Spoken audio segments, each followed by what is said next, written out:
1964 and today.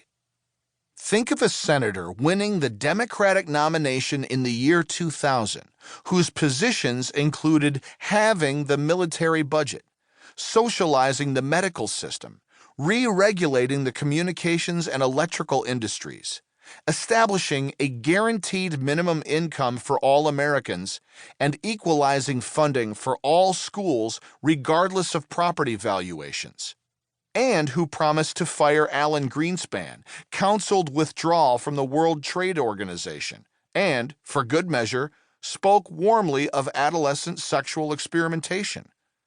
He would lose in a landslide. He would be relegated to the ash heap of history.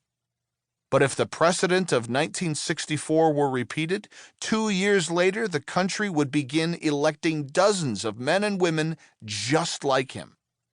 And not many decades later, Republicans would have to proclaim softer versions of these positions just to get taken seriously for their party's nomination.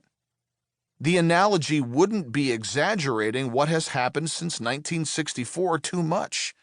It might even be underplaying it. When commentators want to remark on today's sweeping embrace of market thinking, the retreat of the regulatory state, and America's military role as the indispensable nation, a shorthand rolls off their tongue. There is no alternative. Tina. But such things have been said before. Go back to 1952.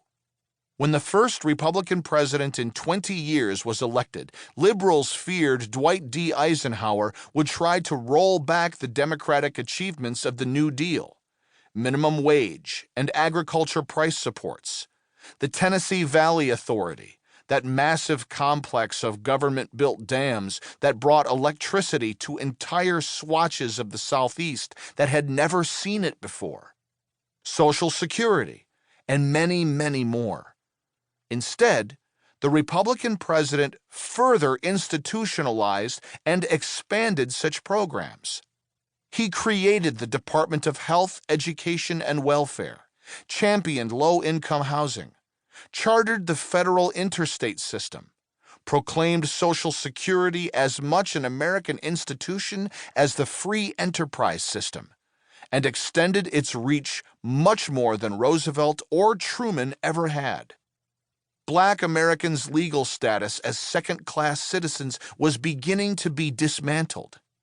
It seemed only logical to assume that the racial attitudes that undergirded segregation would also wither once the general prosperity and increased help from Washington lifted white Southerners from their status as economic pariahs.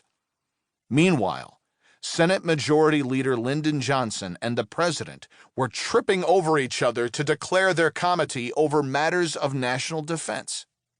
And under their shared watch, another broad consensus formed: that the Soviet Union might be evil, but nothing so dangerous to the United States that we can afford to burn up the world over it, as Walter Lippmann put it.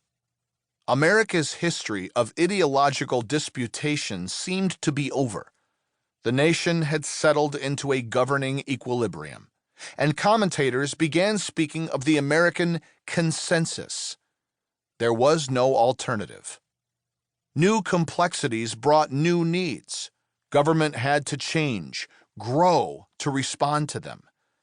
To meet the needs of the people, as the Atlantic Monthly neatly summarized the consensus's tenets, the federal government must contribute to a solution of the manifold problems of modern urban life: housing, education, welfare, mass transportation, health, and civil rights, and it must promote policies that stimulate a healthy economy.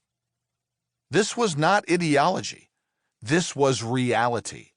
One did not argue with people who denied reality, which was why the pundit Stuart Alsop wrote that conservatism was not really a coherent, rational alternative at all. It is hardly more than an angry cry of protest against things as they are. And why the Columbia University historian Richard Hofstadter joked that he welcomed the Goldwater for President movement when it sprang up because it was providing conservatives